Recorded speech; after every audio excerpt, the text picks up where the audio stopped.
So dito tayo ngayon sa Quezon City Fairview. Check natin yung House of Pianono na kiosk nila dito na parang hanggang June 21 na lang.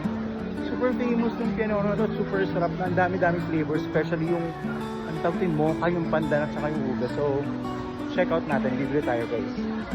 Pakita ko sa inyo yung kiosk nila. Kasi yun, kung gusto nyo mga gusto matry, hanggang June 21 available yung kiosk nila. Yun yung last day, June 21, 2022. Pero meron sila kasing physical store sa may bandang Commonwealth along Fairview lang din. So pwede rin kayo mag-visit doon.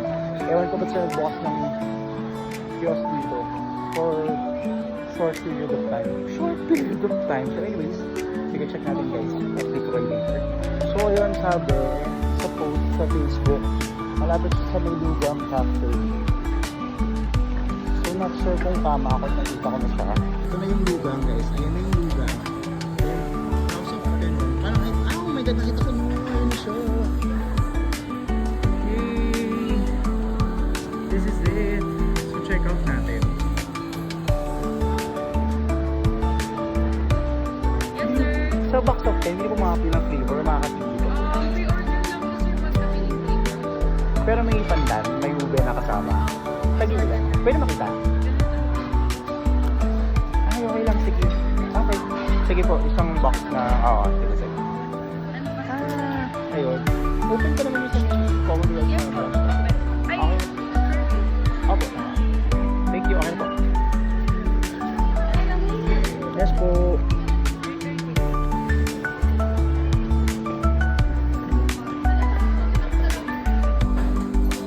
So yun. Nakabili tayo ng box of 10 for only 339 pesos. The box of 15 is parang nasa 479. Okay na yung box of 10. Masyado naman tayo mag-sugar, ano na. So, okay na yun.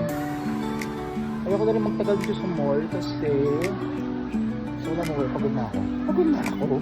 Saka ayoko na rin mag-ikot-ikot. Check out na ako ng something to drink. Something to drink ang arte. Oo na ako. Baka water lang. Gusto kong mag-drink dito. Sugar na naman.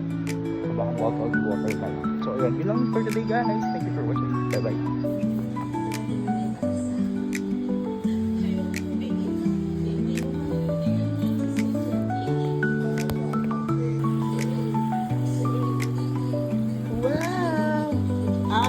Ang dami ng original Abot at sa ube, dalawa. Dalawa lang yun.